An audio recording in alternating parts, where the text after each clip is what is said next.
Eu estava dirigindo de volta para casa naquela terça-feira de outubro, pensando em como a consulta médica tinha sido entediante.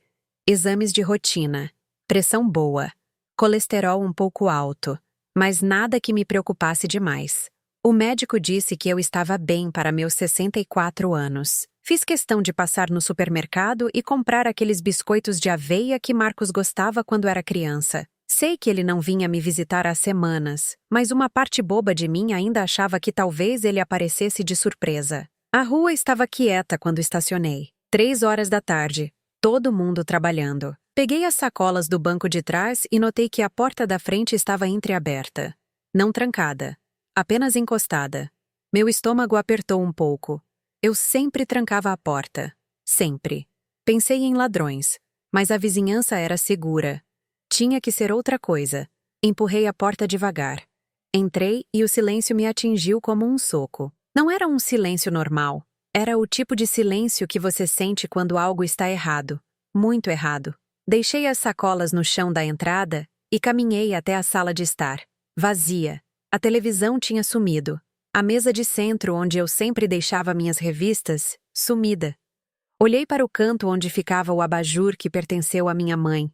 Nada. Só as marcas no carpete onde os móveis costumavam ficar. Senti minhas pernas bambas. Corri para a cozinha. A geladeira não estava mais lá. O fogão, aquele que eu tinha comprado novo há apenas 2 anos, tinha sumido. O micro-ondas, a torradeira, a cafeteira, tudo. Até os panos de prato tinham desaparecido. Abri os armários. Metade da louça tinha ido embora.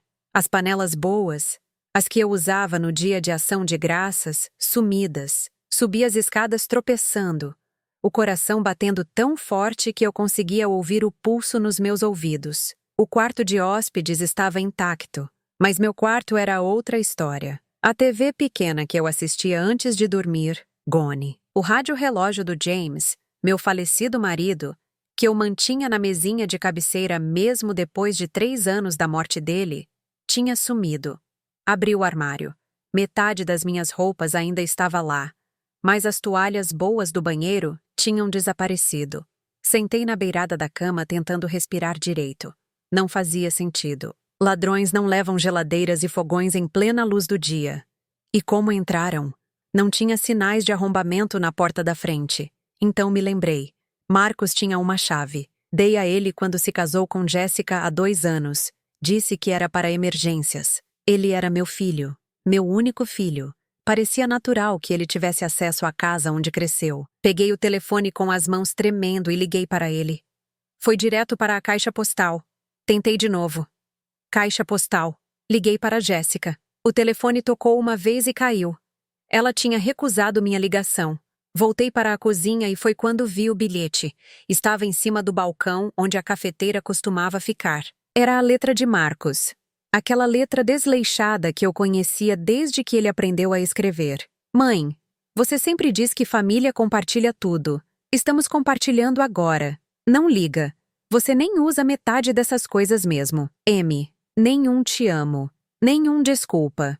Só aquilo. Sentei no chão da cozinha, ainda segurando o bilhete, e tentei entender o que tinha acabado de acontecer. Meu filho tinha entrado na minha casa e levado tudo. Não perguntou. Não pediu. Só pegou. Fiquei ali sentada até escurecer.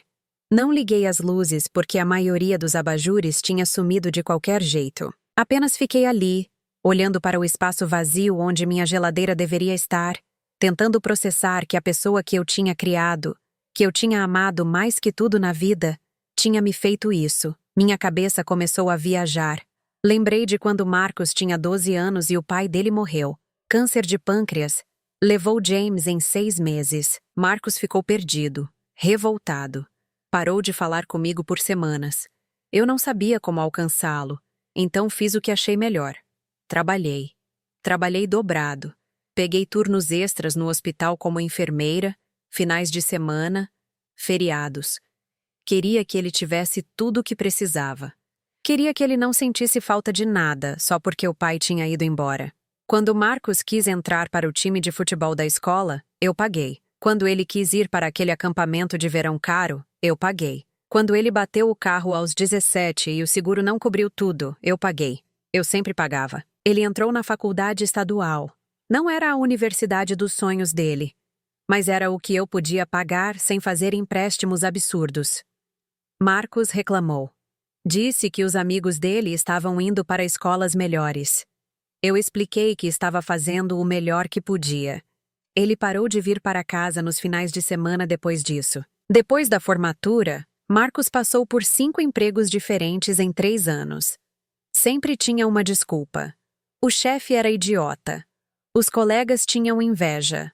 O trabalho estava abaixo do nível dele. Toda vez que ele era demitido, eu o ajudava com o aluguel até ele se reerguer. Sempre me pagava de volta, eventualmente, mas sempre precisava de mais ajuda alguns meses depois. Então ele conheceu Jessica. No começo, achei que ela era boa para ele. Jessica tinha um emprego fixo, parecia ter a cabeça no lugar. Mas logo percebi que ela olhava para mim de um jeito estranho, como se estivesse me avaliando e eu tivesse falhado no teste. Nos jantares de família, ela fazia comentários sobre a minha casa ser datada, sobre meu carro ser de velhinha, sobre minhas roupas serem de outra época. Marcos nunca a corrigia. Só ria como se fosse uma piada inofensiva. Quando eles ficaram noivos, Jéssica deixou claro que queria um casamento grande. Falou em 200 convidados, buffet completo, banda ao vivo. Eu engoli seco e perguntei quanto eles estavam pensando em gastar. Jéssica olhou para Marcos. Marcos olhou para mim. Você vai ajudar, né, mãe? É o casamento do seu único filho. Acabei contribuindo com $15.000. Praticamente todo o dinheiro que eu tinha guardado para minha própria aposentadoria. Marcos prometeu que ia me pagar de volta quando eles se estabilizassem. Nunca vi um centavo. Depois do casamento, as visitas ficaram raras. Marcos ligava de vez em quando, sempre breve. Tudo bem, mãe? Legal. Tenho que ir. Jéssica está me chamando. Eu tentava prolongar as conversas, perguntava sobre o trabalho, sobre a vida deles, mas ele sempre tinha pressa. Nos últimos 6 meses, Jéssica assumiu o controle total. Era ela quem atendia o telefone quando eu ligava para o número de Marcos. Era ela quem respondia minhas mensagens. Ela quem decidia se eu podia ou não vê-lo. 3 semanas atrás, eles vieram jantar. Foi estranho desde o início. Marcos mal falou comigo. Ficou olhando o celular a noite inteira. Jéssica caminhou pela casa toda, abrindo armários, espiando dentro do closet, perguntando sobre coisas. Diane, você ainda usa esse mixer? E essa torradeira é nova? Nossa, quantas panelas! Achei que ela estava só fazendo conversa. Agora eu entendia. Ela estava fazendo inventário. O telefone tocou, me tirando das memórias. Era um número desconhecido. Atendi. Alô? Diane? Era a voz de Jéssica, fria, controlada. Jéssica, onde está o Marcos? O que vocês fizeram? Cadê minhas coisas? Ela soltou um suspiro irritado, como se eu estivesse sendo dramática. Diane, você precisa se acalmar. Marcos não quer falar com você agora. Você está deixando ele muito estressado com toda essa histeria. Histeria? Vocês roubaram minha casa. Não roubamos nada. Você tem essa casa enorme, cheia de coisas que você nem usa. Nós precisamos mais que você. Marcos achou que você ia entender, mas pelo visto ele estava errado. Minha voz saiu mais alta do que eu pretendia. Vocês não pediram. Vocês entraram e pegaram tudo. Não precisa gritar, Diane. Olha, Marcos é seu único filho. Você realmente quer perder ele por causa de coisas? De objetos? Pensa bem no que é mais importante para você. E então, ela desligou. Fiquei ali parada, segurando o telefone, sentindo algo se partir dentro de mim. Não era raiva ainda. Era algo pior. Era a percepção lenta e dolorosa de que meu filho não me via como mãe. Ele me via como um recurso. E agora que tinha levado o que queria, eu não servia mais para nada. Passei a noite inteira acordada, deitada no colchão que eles pelo menos tiveram a decência de deixar. O colchão, mas não a estrutura da cama, não os lençóis bons, não o cobertor que a minha mãe tinha feito de crochê. Fiquei olhando para o teto, ouvindo a casa vazia ranger ao meu redor, e me perguntei como tinha chegado ali, como tinha criado um filho capaz de fazer isso. E o pior de tudo era que uma parte de mim, uma parte patética e desesperada, ainda queria ligar para ele de novo. Ainda queria ouvir sua voz dizer que tinha sido um erro, um mal-entendido, que ele ainda me amava. Mas eu sabia que se ligasse, Jéssica atenderia. E ela me faria a mesma pergunta de novo. Você realmente quer perder seu filho por causa de coisas? Como se a escolha fosse minha. Como se eu é que estivesse empurrando ele para longe. Quando o sol começou a nascer, eu ainda estava acordada, olhando para o espaço vazio onde o rádio-relógio do James deveria estar, me perguntando se meu filho tinha alguma ideia do que aquele objeto significava para mim, se ele se importava, se algum dia ele tinha realmente se importado com alguma coisa além dele mesmo. A primeira noite completa sozinha naquela casa vazia foi a pior. Acordei às 5 da manhã com o corpo todo dolorido de dormir no colchão diretamente no chão. Levantei e fui ao banheiro por hábito. Mas quando voltei para o quarto, a realidade me atingiu de novo. Não tinha mais aquele rádio-relógio do James para me dizer as horas. Não tinha mais nada. Desci as escadas descalça, o piso frio me fazendo estremecer. Entrei na cozinha e parei. Não tinha como fazer café. Não tinha cafeteira, não tinha canecas, não tinha nada. Abri a geladeira por instinto antes de lembrar que ela não estava mais ali. Apenas um retângulo de sujeira no chão marcava onde ela tinha ficado por anos. Sentei em uma das 3 cadeiras que eles deixaram na mesa da cozinha. Não levaram a mesa porque era pesada demais, imagino. Mas levaram uma cadeira. Por que levar uma cadeira e deixar 3? Nada daquilo fazia sentido. Olhei ao redor da cozinha vazia e comecei a fazer uma lista mental do que tinha sumido. A geladeira nova que eu tinha comprado há 2 anos depois que a velha pifou. O fogão que funcionava perfeitamente. O micro-ondas que eu usava todos os dias. A torradeira. A batedeira que tinha sido presente de casamento meu e do James há mais de 40 anos. As panelas boas. Aquelas de aço inoxidável que eu tinha comprado em promoção e cuidado com tanto carinho. Foi quando ouvi a campainha tocar. Meu coração acelerou. Era Marcos. Tinha que ser. Ele tinha vindo devolver tudo, pedir desculpas, explicar que tinha sido algum tipo de crise, alguma emergência que eu não sabia. Corri até a porta e abri. Era a senhora Chen, minha vizinha de 3 casas para baixo. Ela tinha 70 e poucos anos. Sempre simpática, sempre com um sorriso. Mas hoje ela parecia preocupada. Diane, querida, tudo bem? Vi um caminhão grande na sua entrada ontem à tarde. Mudança? Senti meu rosto esquentar. A vergonha veio rápido e forte. O que eu ia dizer? Que meu filho tinha roubado minha casa. Ah, é. Eu estava doando algumas coisas. Limpeza de primavera, sabe como é? A mentira saiu fácil demais. A senhora Chen inclinou a cabeça, os olhos dela estudando meu rosto. Doação que precisa de caminhão de mudança? Diane, você parece cansada. Dormiu bem? Dormi sim. Obrigada por perguntar. Desculpa, eu estava meio ocupada. Ela não se moveu. Ficou ali parada, me olhando com aqueles olhos gentis, mas insistentes. Se precisar de alguma coisa, qualquer coisa, é só bater na minha porta. Está me ouvindo? Assenti, forçando um sorriso. Ela finalmente foi embora. Mas eu vi o jeito que ela olhou para trás antes de virar na calçada. Ela sabia que algo estava errado. Fechei a porta e deslizei até o chão, encostada nela. Não conseguia nem contar para uma vizinha simpática o que tinha acontecido. A vergonha era grande demais. O que as pessoas iam pensar? Que tipo de mãe cria um filho que faz isso? Passei o resto da manhã perambulando pela casa, fazendo um inventário real agora. Peguei um caderno velho que encontrei em uma gaveta e comecei a anotar tudo que tinha sumido. A lista crescia e crescia. Sala de estar, TV de 55 polegadas, mesa de centro, abajur da minha mãe, aparelho de som, prateleira de livros, metade dos livros, cozinha, geladeira, fogão, micro-ondas, torradeira, batedeira, liquidificador, cafeteira, panelas boas, metade da louça, panos de prato, até os ímãs da geladeira. Quarto, TV pequena, rádio-relógio do James, estrutura da cama, lençóis bons, cobertor de crochê da minha mãe, toalhas do banheiro.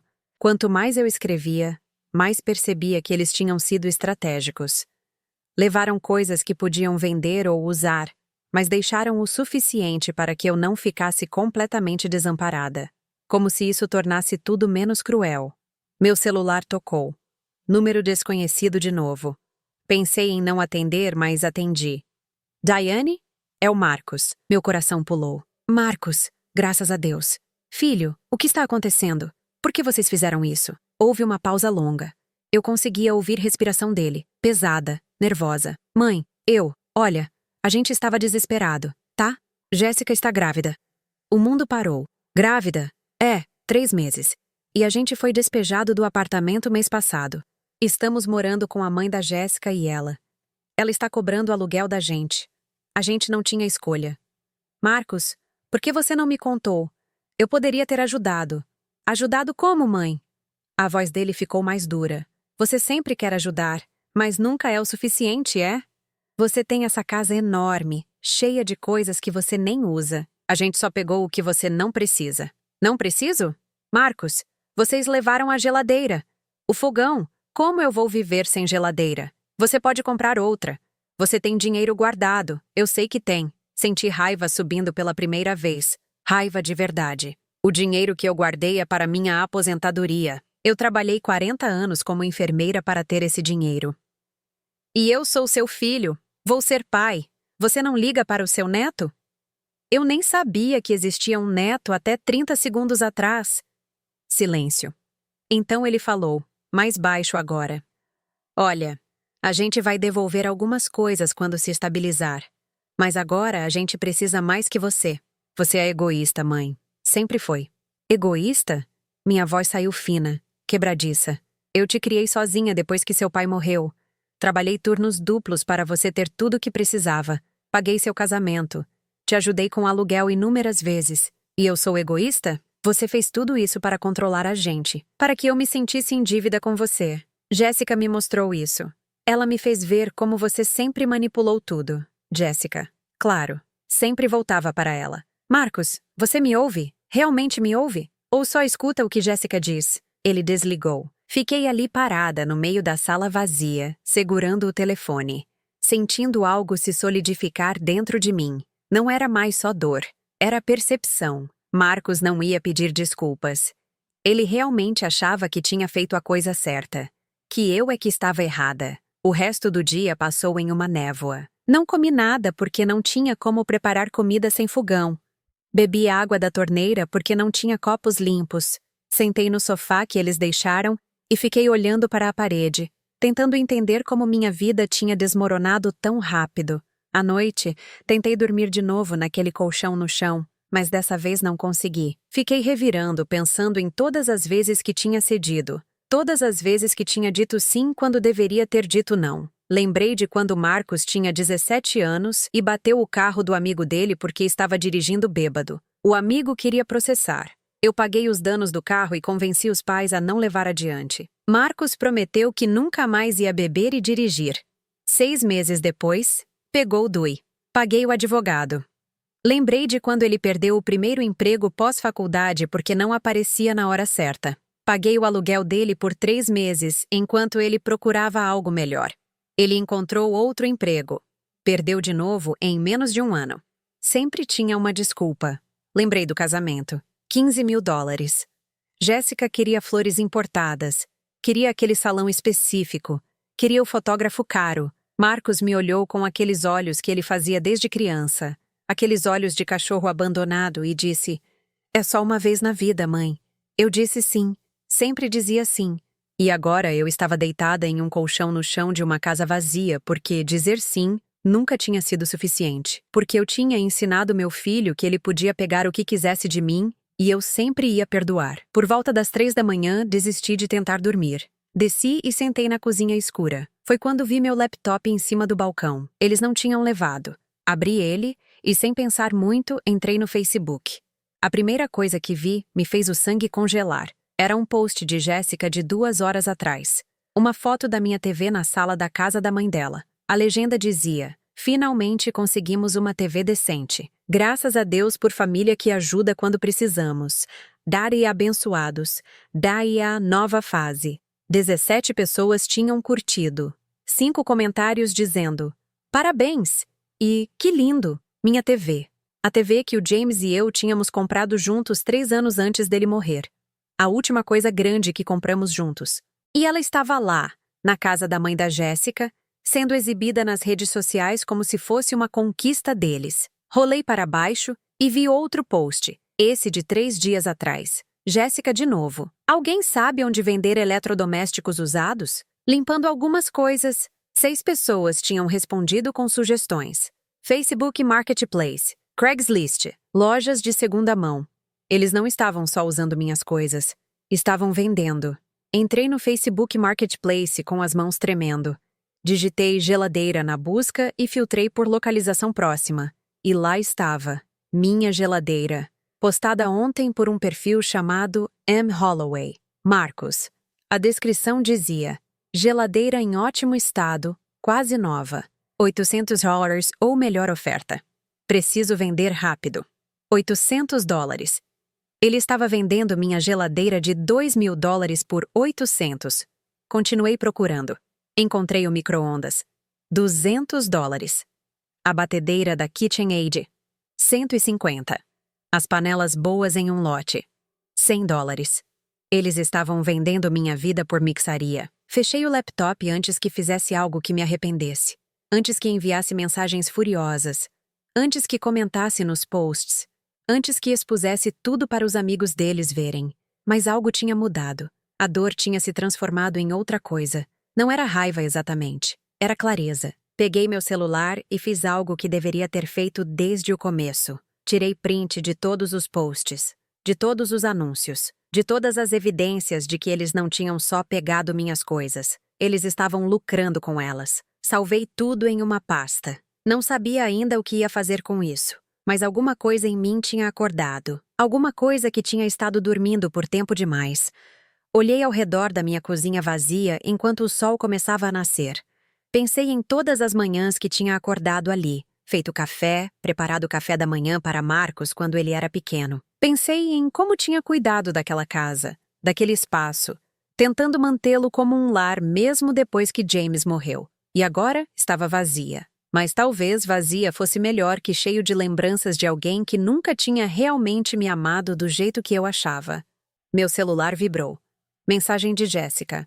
Diane, Marcos está muito chateado. Você o deixou muito mal ontem. Ele está tendo dificuldade para dormir.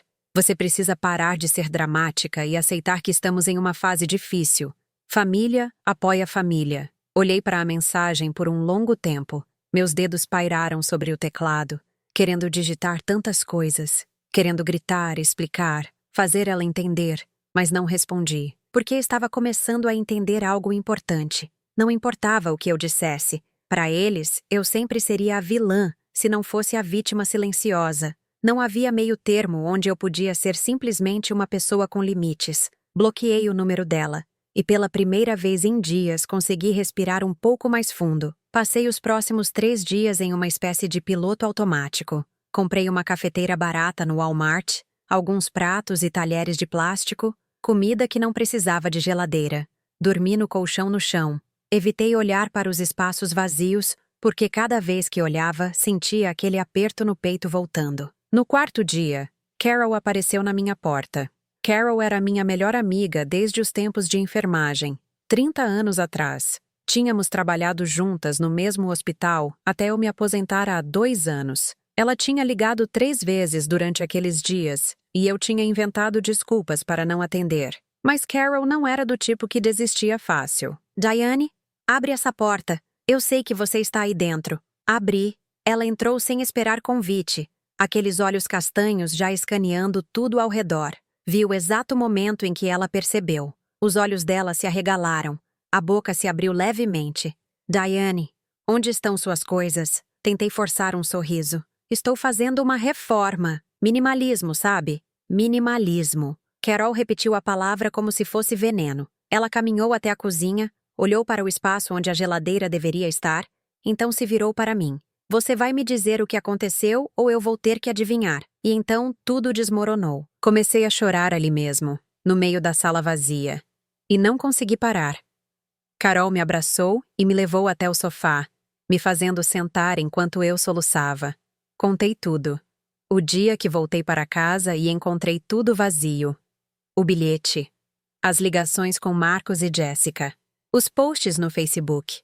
Os anúncios vendendo minhas coisas. Carol me ouviu em silêncio, mas eu via a raiva crescendo no rosto dela. Quando terminei, ela estava com as mãos cerradas em punhos. Aquele filho da mãe. Carol. Não, Diane. Não venha com essa. Você sabe o que ele fez? Sabe como se chama isso? Roubo. Seu filho te roubou. Ele está desesperado. Jéssica está grávida. Eles foram despejados. E daí? Carol levantou, começando a andar de um lado para o outro. Metade do país está desesperado, Diane. As pessoas não invadem a casa da própria mãe e levam tudo. Ele tinha chave, que você deu para emergências. Isso não era emergência. Era roubo premeditado. Ela parou na minha frente. Diane, me olha. Olha para mim. Levantei os olhos. Isso não é amor. Isso não é um filho em apuros pedindo ajuda. Isso é abuso. Seu filho te usou, te manipulou, e quando você não estava servindo mais do jeito que ele queria, ele simplesmente pegou o que achou que tinha direito. As palavras dela acertaram como socos. Eu queria discordar, queria defender Marcos, mas não conseguia encontrar argumentos, porque no fundo, eu sabia que ela estava certa. Ele é meu filho, Carol. Eu sei, querida. Eu sei. Mas ser mãe não significa deixar as pessoas pisarem em você. Nem quando essas pessoas são seus filhos. Ela sentou do meu lado de novo, pegando minhas mãos. Você fez um B.O. B.O. De polícia? Claro, de polícia. Diane, ele roubou milhares de dólares em bens de você. Isso é crime. Senti meu estômago revirar. Eu não posso fazer isso. Ele é meu filho. Se eu chamar a polícia nele. O quê? Ele vai parar de falar com você? Diane, ele já parou de falar com você. A não ser quando quer algo. E... As palavras penduraram no ar entre nós. Eu sabia que ela estava certa. Quando tinha sido a última vez que Marcos tinha me ligado, só para saber como eu estava? Quando tinha sido a última vez que ele tinha perguntado sobre minha saúde, meu dia, minha vida? Não conseguia lembrar. Deixa eu te mostrar uma coisa. Carol pegou o celular dela e começou a digitar. Você tem esse monte de evidência, esses posts, esses anúncios. Se você não fizer nada agora, ele vai achar que pode continuar fazendo isso. Pior, ele vai ensinar seu neto que tratar as pessoas assim é normal. A menção do neto me fez estremecer. Eu ia ser avó. Deveria estar feliz, empolgada. Mas tudo o que sentia era um vazio enorme. Carol ficou comigo o resto do dia. Pedimos comida chinesa para delivery porque eu não tinha como cozinhar. Comemos direto das caixas com garfos de plástico, sentadas no chão da sala porque não tinha mesinha de centro mais. Você precisa de móveis novos, Carol disse olhando ao redor. Amanhã a gente vai fazer compras. Eu não sei se quero comprar coisas novas ainda. E se ele voltar? E se ele devolver tudo? Carol me olhou por um longo momento. Diane, ele não vai devolver. Você sabe disso, né? Eu sabia. Mas admitir isso em voz alta parecia tornar tudo mais real, mais permanente. Naquela noite, depois que Carol foi embora, sentei com meu laptop e comecei a realmente olhar os anúncios que Marcos tinha postado. Cada um deles era uma facada. A batedeira que eu tinha usado para fazer o bolo de aniversário dele todos os anos quando era criança. As panelas que tinham feito inúmeros jantares de ação de graças. A TV que James e eu tínhamos escolhido juntos. Mas foi quando vi outro post que algo dentro de mim quebrou de vez. Era uma foto da minha geladeira, mas não o anúncio original. Era um post novo, de alguém chamado Brad M. A legenda dizia: acabei de pegar essa geladeira por $600. Que pichincha! O cara precisava vender rápido. Obrigado, Facebook Marketplace. Marcos tinha vendido minha geladeira por $600. Uma geladeira de $2.000, quase nova, que eu tinha comprado com dinheiro suado. Vendida por $600 porque meu filho precisava de dinheiro rápido. Olhei para a foto por muito tempo. Na porta da geladeira, parcialmente visível na foto, estava um ímã. Era um ímã com foto de Marcos quando ele tinha 5 anos, fantasiado de bombeiro para o Halloween. Eu tinha colocado aquela foto ali 3 anos atrás e nunca tinha tirado. Era uma das poucas fotos dele que eu olhava todos os dias. Ele tinha vendido a geladeira com a foto dele ainda grudada nela. Nem tinha se dado ao trabalho de tirar. Fechei o laptop e me permiti, pela primeira vez, sentir raiva de verdade. Não aquela raiva que vem rápido e passa. A raiva fria.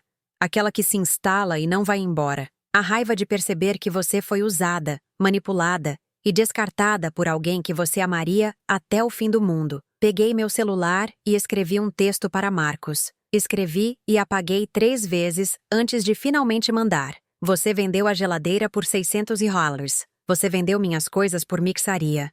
E você ainda acha que eu é que sou egoísta? 3 pontinhos apareceram imediatamente. Ele estava digitando. Eu precisava do dinheiro. Você não entende como é estar desesperado. Você está certo. Eu não entendo como é estar tão desesperado a ponto de roubar da própria mãe. Os 3 pontinhos sumiram. Voltaram. Sumiram de novo. Então veio a resposta. Você nunca me apoiou de verdade. Sempre julgando, sempre fazendo eu me sentir pequeno. Jéssica me mostrou que eu mereço mais que isso. Aquilo me acertou de um jeito estranho, porque era tão obviamente roteirizado, tão obviamente as palavras de Jéssica saindo pela boca dele. Meu filho tinha se tornado um fantoche. Marcos, quando foi a última vez que você perguntou como eu estou? Sem resposta. Quando foi a última vez que você pensou em mim como uma pessoa, não como um banco? Sem resposta. Quando foi a última vez que você me amou sem querer algo em troca? Os pontinhos apareceram. Ficaram ali por quase 1 minuto. Então sumiram. Ele não respondeu. Coloquei o celular de lado e olhei ao redor da minha sala vazia. A casa estava quieta de um jeito que nunca tinha estado antes. Não era o silêncio confortável de estar sozinha. Era o silêncio de ter sido abandonada. Mas talvez, eu pensei, talvez esse silêncio fosse necessário. Talvez eu precisasse desse vazio para finalmente enxergar o que tinha estado na minha frente o tempo todo. Marcos não ia mudar. Jéssica não ia acordar um dia e se tornar uma pessoa decente. E eu não podia continuar sendo a mãe que dizia sim para tudo enquanto era tratada como nada. Pela primeira vez em muito tempo, pensei no James. No que ele diria se estivesse aqui. James sempre tinha sido mais firme com Marcos do que eu. Quando Marcos reclamava ou fazia birra, James dizia não e não voltava atrás. Eu sempre achava que ele era duro demais. Sempre correndo atrás de Marcos depois para suavizar, para explicar, para compensar. Agora eu me perguntava se James tinha visto algo que eu não tinha querido ver. Se ele tinha tentado me avisar e eu simplesmente não tinha ouvido. Meu celular vibrou. Era Carol. Você está bem? Preciso ir aí? Estou bem. Acho que pela primeira vez em dias, estou realmente bem. Tem certeza? Tenho. Amanhã vou fazer o que você disse. Vou lidar com isso do jeito certo. Ótimo. Te pego às 9. Vamos à delegacia e depois fazer compras. Você precisa de uma geladeira nova. Sorri pela primeira vez em uma semana. Sim, preciso. Deitei no colchão no chão naquela noite, mas dessa vez não senti aquela tristeza esmagadora. Senti algo diferente. Determinação, talvez. Ou apenas a simples compreensão de que eu merecia melhor que isso. Meu filho tinha me ensinado uma lição, mesmo sem querer. Ele me ensinou que amor sem respeito não é amor. É apenas manipulação com outro nome. E eu estava cansada de ser manipulada.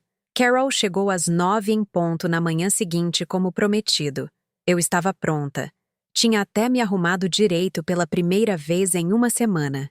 Coloquei uma calça de sarja e uma blusa bonita. Passei batom. Parecia bobagem. Mas me sentia mais forte assim. Mais no controle. Você está linda, Carol disse quando entrei no carro dela. E determinada. Gosto disso. A delegacia ficava a 20 minutos de casa. Durante o trajeto, senti meu estômago revirar várias vezes. Estava realmente fazendo isso.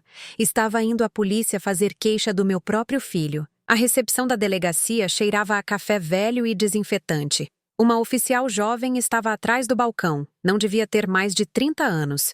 Quando nos aproximamos, ela sorriu. Bom dia, como posso ajudar? Eu preciso. Eu gostaria de fazer um boletim de ocorrência. Minha voz saiu mais fraca do que eu pretendia. Claro. Que tipo de ocorrência? Respirei fundo. Roubo. Ela pegou uma prancheta e começou a preencher informações básicas. Nome, endereço, data. Então ela perguntou, pode me descrever o que foi roubado? E ali, sentada naquela cadeira desconfortável de plástico, com uma oficial que poderia ser minha filha me olhando com simpatia profissional, tive que dizer em voz alta. Meu filho e minha nora entraram na minha casa enquanto eu estava fora e levaram praticamente todos os meus eletrodomésticos e móveis. Vi a expressão dela mudar. A simpatia profissional deu lugar a algo mais pessoal, mais triste. Seu filho? Sim, ele tinha chave. Eu tinha dado para emergências. Ela parou de escrever por um momento. Senhora, a senhora tem certeza que quer fazer isso? Casos envolvendo família são complicados. Tenho certeza. E pela primeira vez, eu realmente tinha. Ela acenou com a cabeça e continuou fazendo perguntas. Quanto valia tudo? Eu tinha provas? Tinha tentado resolver amigavelmente primeiro? Respondi tudo. Mostrei os prints dos posts no Facebook, dos anúncios, das mensagens que Marcos e Jéssica tinham mandado. Quando terminamos, ela me entregou uma cópia do boletim. Um detetive vai entrar em contato com a senhora nos próximos dias, mas preciso ser honesta. Casos assim raramente resultam em acusações criminais. Promotores não gostam de casos familiares. São bagunçados, emocionais, e júris tendem a ter pena. Eu entendo, mas eu precisava fazer isso de qualquer jeito. Precisava que ficasse registrado. Bah, ela sorriu, e dessa vez foi um sorriso genuíno. A senhora está fazendo a coisa certa. Espero que seu filho perceba isso um dia. Quando saímos da delegacia, senti como se um peso enorme tivesse saído dos meus ombros. Carol me abraçou forte ali no estacionamento. Estou orgulhosa de você, Dee. Eu também. E era verdade. Passamos o resto da manhã comprando o essencial. Uma geladeira pequena, nada muito caro. Um micro-ondas simples, algumas panelas básicas. Carol insistiu em pagar metade, mesmo eu protestando. Você faria o mesmo por mim, ela disse. E eu sabia que sim. Chegamos em casa por volta das 2 da tarde. A geladeira seria entregue no dia seguinte, mas pelo menos eu tinha o micro-ondas e as panelas. Estava fazendo café quando meu celular tocou. Número de Marcos. Meu coração acelerou. Atendi. Você fez um BO. A voz dele estava aguda, furiosa, quase irreconhecível. Você chamou a polícia em mim? Marcos, a porra da polícia bateu na minha porta, na frente dos vizinhos, na frente da mãe da Jéssica. Você tem ideia da humilhação? Você tem ideia da humilhação que eu senti quando voltei para casa e encontrei ela vazia? Isso é diferente. Como é diferente, Marcos? Explica para mim como é diferente. Ele ficou em silêncio por um momento, respirando pesado. Então, eu sou seu filho. Você não chama a polícia no próprio filho. Você é meu filho. Você não rouba da própria mãe. Eu não roubei. Peguei coisas que você nem estava usando. Você vendeu minha geladeira por $600. Vendeu as panelas, o micro-ondas, tudo. Por dinheiro, Marcos. Porque a gente estava desesperado. Você não entende. Jéssica está grávida. Estamos sem dinheiro, sem lugar para morar. Então me pede. Você me pede, Marcos. Não entra na minha casa como um ladrão e leva tudo. Você não teria dado. E ali estava. A verdade é que ele nem percebeu que tinha falado. Ele sabia que se tivesse pedido, eu teria dito não. Ou pelo menos teria imposto condições, limites. Então ele simplesmente pegou. Você está certo, eu disse, minha voz ficando mais calma. Eu não teria dado. Não tudo, porque eu finalmente entendi que dar tudo para você nunca foi ajuda. Foi me deixar você continuar sendo irresponsável. Irresponsável? Você está me chamando de irresponsável? Você tem 33 anos, Marcos. Já foi demitido de quantos empregos? 5? 6? Sempre tem uma desculpa. Sempre é culpa de outra pessoa. E eu sempre corria atrás para limpar a bagunça. Não posso acreditar que estou ouvindo isso. Minha própria mãe. Sua própria mãe está cansada. Cansada de ser tratada como banco. Cansada de ser desrespeitada. Cansada de amar alguém que só aparece quando precisa de algo. Silêncio. Longo e pesado. Então uma nova voz entrou na linha. Jéssica. Ela devia ter pego o telefone dele. Diane, você acabou de arruinar tudo. A voz dela estava fria, controlada. Marcos está tendo um ataque de pânico. Eu estou tendo contrações. O médico disse que estresse pode causar parto prematuro. Se alguma coisa acontecer com esse bebê, a culpa é sua. Senti meu estômago apertar. Jéssica, se você realmente está tendo contrações, desligue e vá para o hospital. Não fique no telefone tentando me manipular. Me manipular? Você é inacreditável.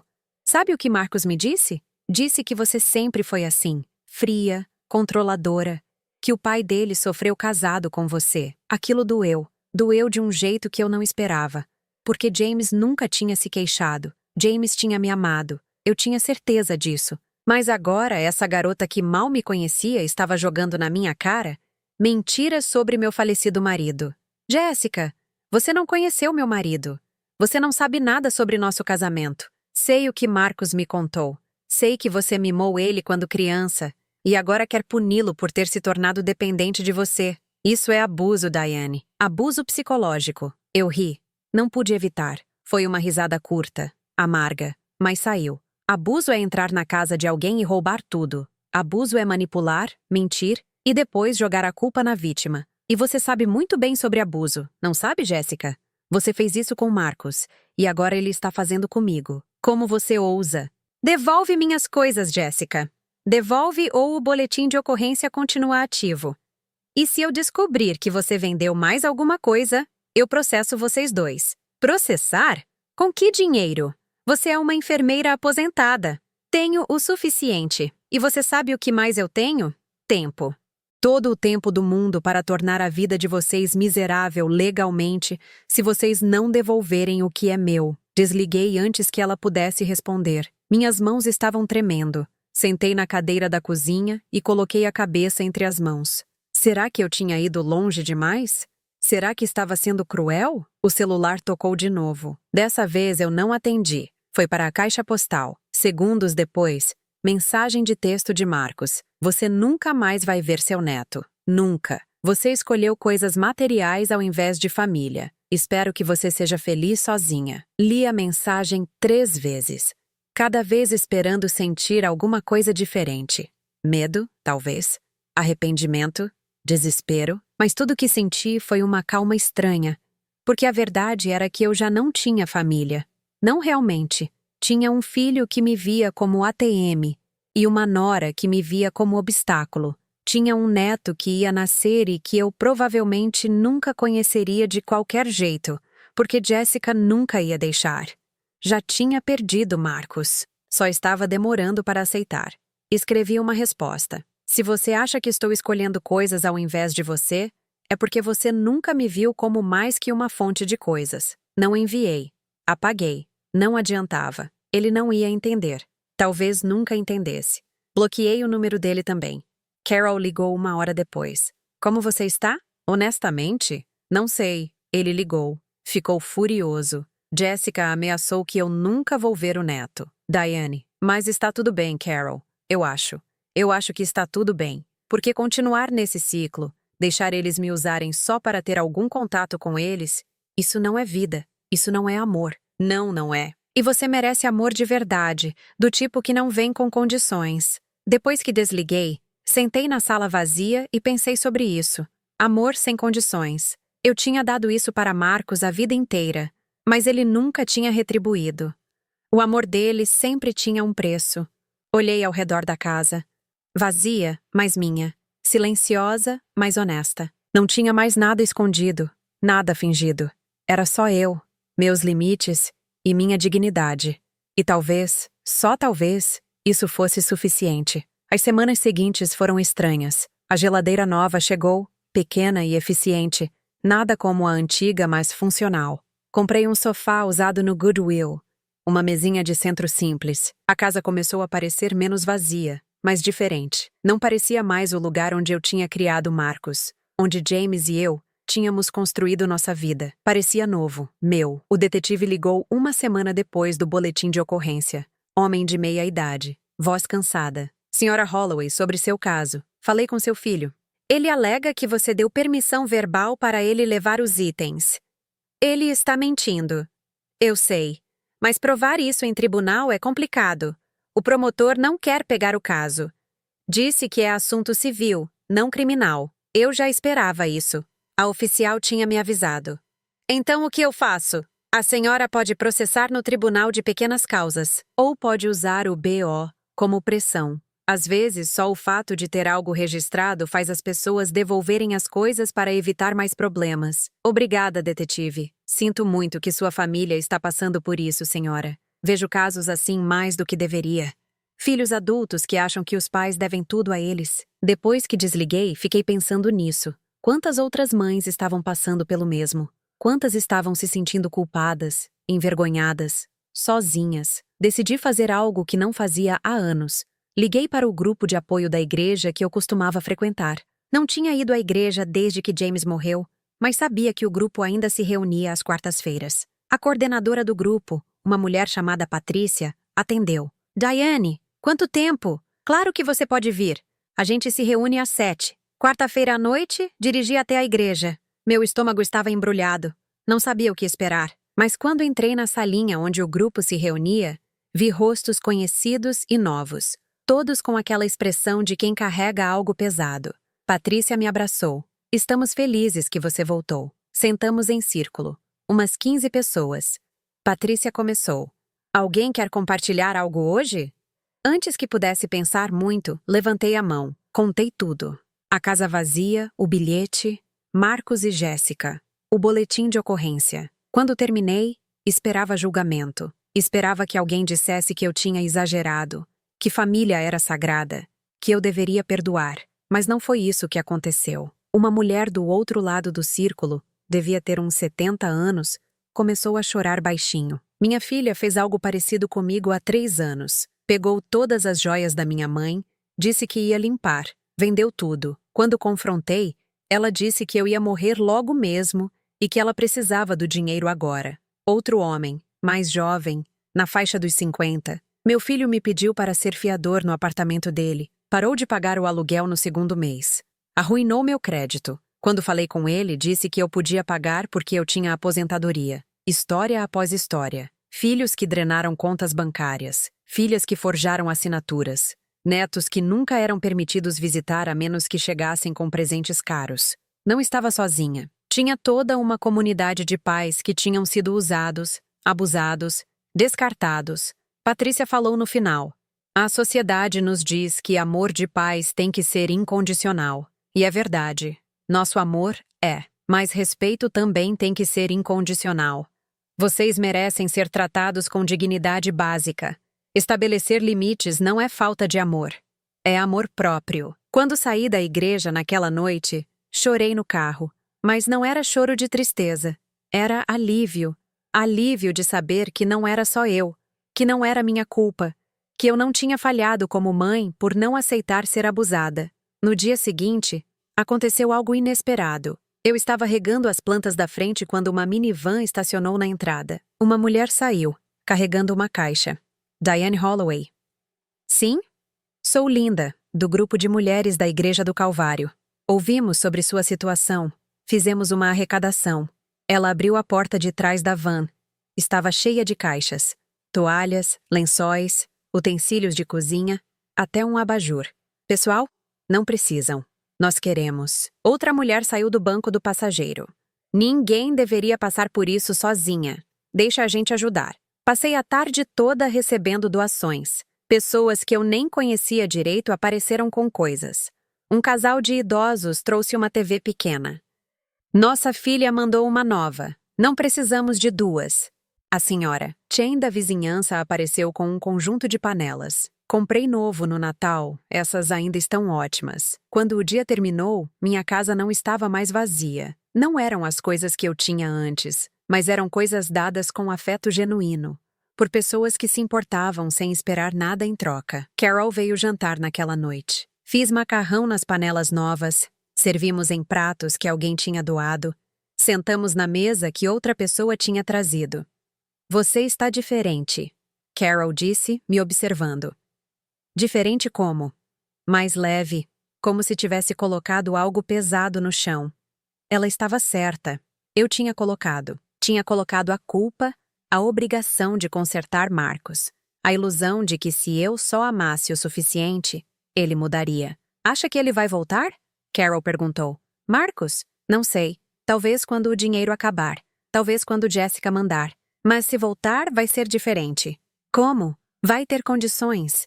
Limites. Ele não vai mais ter acesso livre à minha vida, às minhas coisas, ao meu coração. Carol sorriu. Estou orgulhosa de você, Dee. 2 semanas depois, recebi um e-mail do advogado de Marcos e Jéssica. Meu coração afundou quando abri. Era uma carta de cessação e desistência, me ordenando a parar de assediar meus clientes e a remover o boletim de ocorrência infundado, ou enfrentaria um processo por difamação. Li 3 vezes. Então liguei para Carol. Eles me mandaram carta de advogado.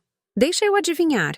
Dizendo que você está assediando eles? Como você sabia? Porque é sempre a mesma jogada de...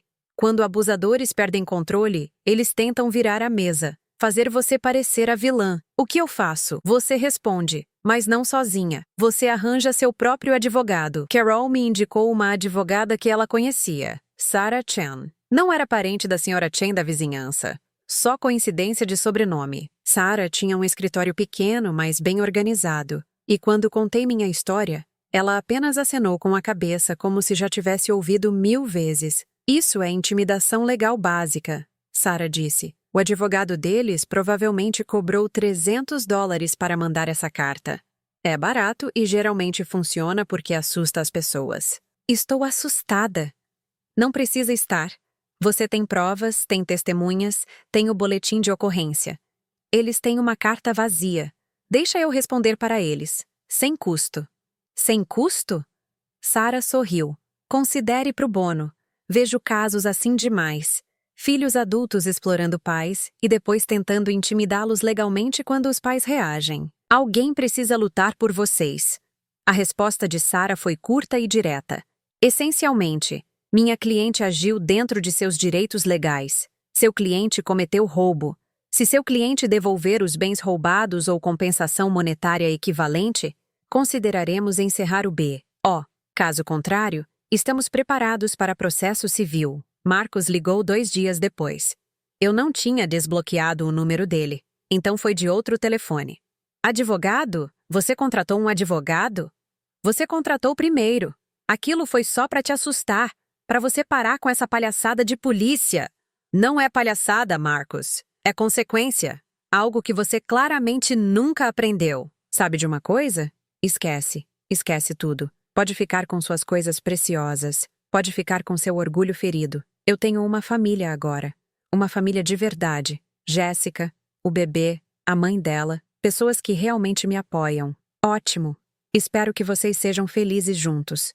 É isso? É tudo que você tem a dizer? O que você quer que eu diga, Marcos? Quer que eu implore para você voltar? Quer que eu peça desculpas por não deixar você me roubar? Não vai acontecer. Silêncio longo. Você mudou. Ele disse finalmente, voz mais baixa. Não, Marcos. Eu acordei. Tem diferença. Ele desligou. Aquela noite, sentei na minha sala recém-mobiliada, com minhas coisas doadas, minha geladeira pequena mas funcional, meus pratos desemparelhados mas suficientes, e me senti completa pela primeira vez em meses. Não porque tinha tudo o que precisava materialmente, mas porque finalmente tinha algo mais importante. Eu tinha de volta minha dignidade. 6 meses se passaram. A casa estava diferente agora. Tinha comprado algumas coisas novas, mantido outras doadas. Nada combinava perfeitamente, mas tudo era meu, escolhido por mim, sem memórias dolorosas grudadas. Coloquei plantas nas janelas, algo que nunca tinha feito antes porque Marcos era alérgico quando criança. Pintei a sala de um azul suave que sempre tinha gostado, mas James achava muito ousado. Aos poucos, a casa parou de parecer um lugar onde eu tinha perdido algo. Começou a parecer um lugar onde eu tinha me encontrado. Carol me convenceu a fazer aulas de pintura no centro comunitário. Eu protestei no início. Disse que não tinha talento para isso, mas ela insistiu. Não é sobre talento, Dee. É sobre fazer algo só para você. Ela estava certa. Todas as terças e quintas, eu ia para a aula. Minha primeira tela foi horrível, toda borrada e sem forma. Mas a terceira era melhor. A 10ª, eu estava orgulhosa de pendurar na parede. Comecei a viajar também. Coisas pequenas no início. Carol e eu dirigimos até as Smoky Mountains por um fim de semana. Ficamos em uma pousada barata. Fizemos trilhas. Rimos como adolescentes. Depois fui mais longe. Charleston. Savannah. Lugares que sempre tinha querido conhecer, mas nunca tinha tempo porque estava ocupada sendo útil para Marcos. A vida ficou mais cheia, mas de um jeito diferente. Cheia de coisas que eu escolhia, pessoas que me respeitavam, momentos que eram meus. O grupo de apoio da igreja se tornou parte da minha rotina. Toda quarta-feira, lá estava eu. Algumas semanas eu compartilhava, outras apenas ouvia. Conheci Margaret, Uma mulher de 72 anos cujos 3 filhos adultos haviam parado de falar com ela quando ela vendeu a casa da família e se mudou para um apartamento menor. Eles queriam herdar a casa. Ela me contou. Quando descobriram que não ia acontecer, desapareceram. Conheci Robert, um homem de 60 que tinha gastado toda a poupança da aposentadoria ajudando o filho viciado em drogas, só para descobrir que o filho estava usando o dinheiro para sustentar o vício, não para tratamento. Demorei 10 anos para aceitar que não podia salvá-lo. Só podia me salvar. Cada história era diferente, mas todas tinham o mesmo tema. Pais que tinham amado demais, dado demais, e perdido a si mesmos no processo.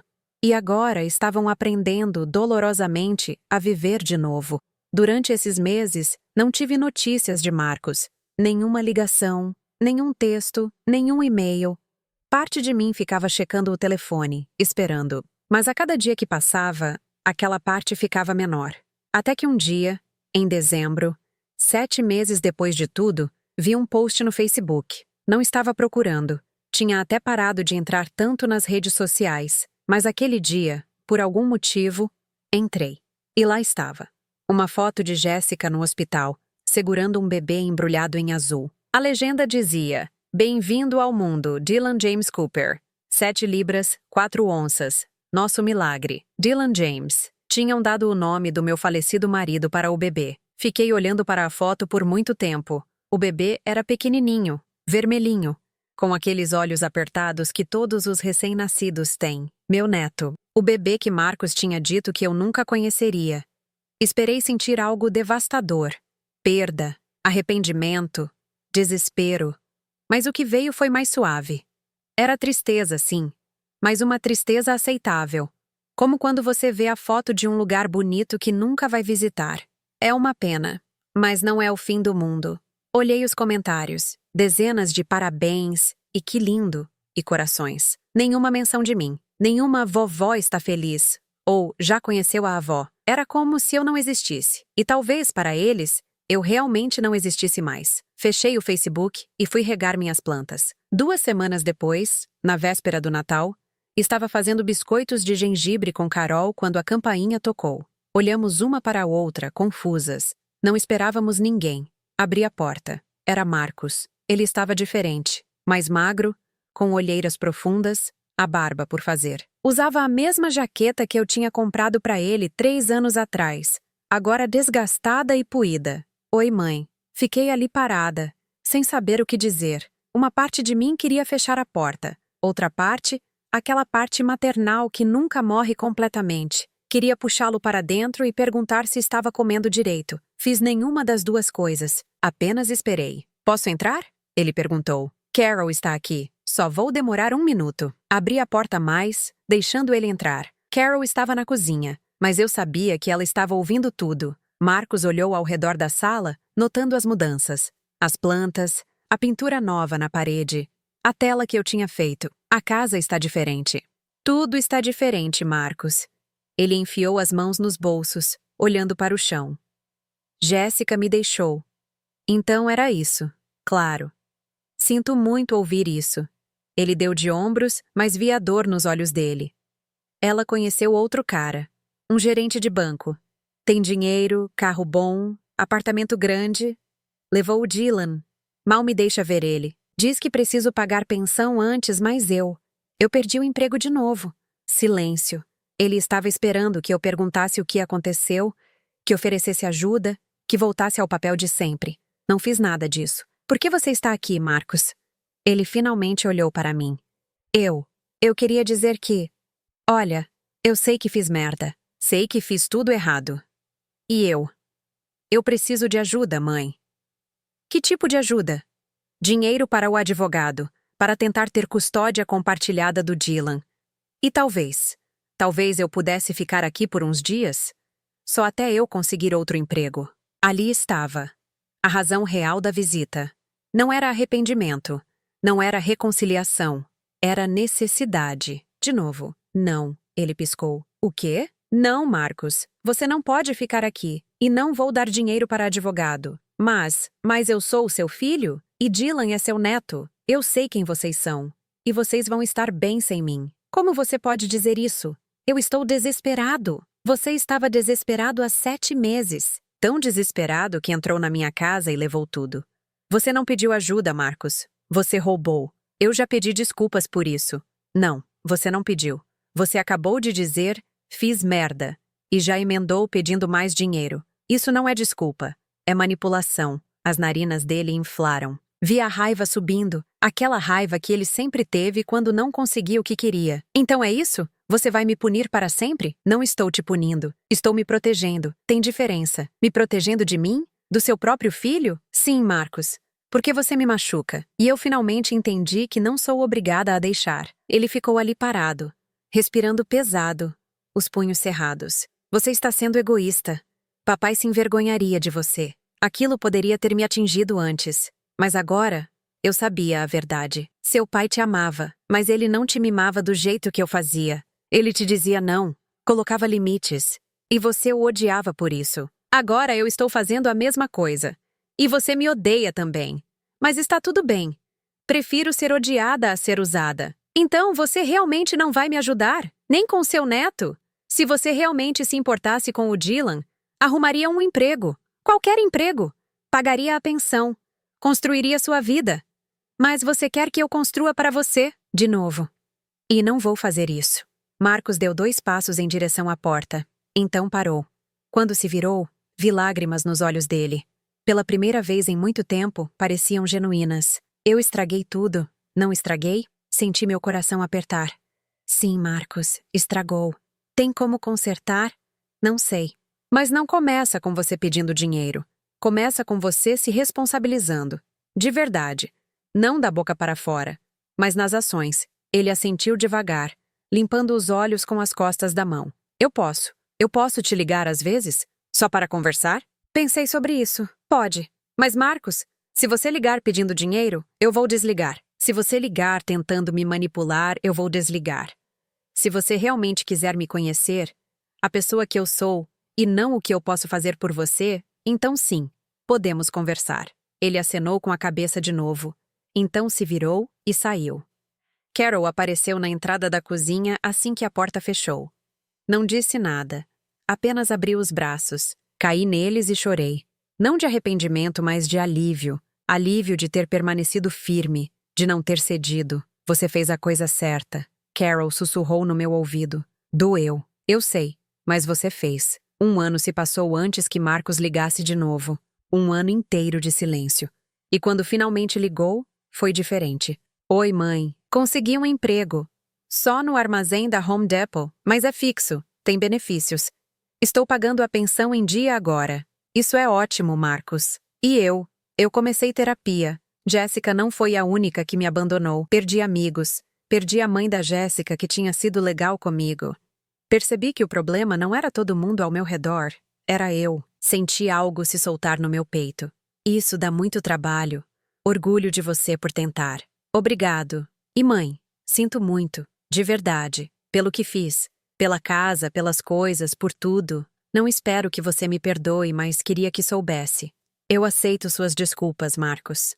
Não disse que perdoava, porque perdão não era algo que eu podia forçar. Talvez um dia viesse, talvez não, mas naquele momento, aceitar era suficiente. Hoje, 2 anos depois daquele dia vazio quando voltei para casa, estou em pé no meu quintal pequeno, mas bem cuidado, regando os tomates que plantei na primavera. A casa atrás de mim está cheia de luz, cheia de coisas que escolhi, cheia de paz. Marcos e eu falamos uma vez por mês.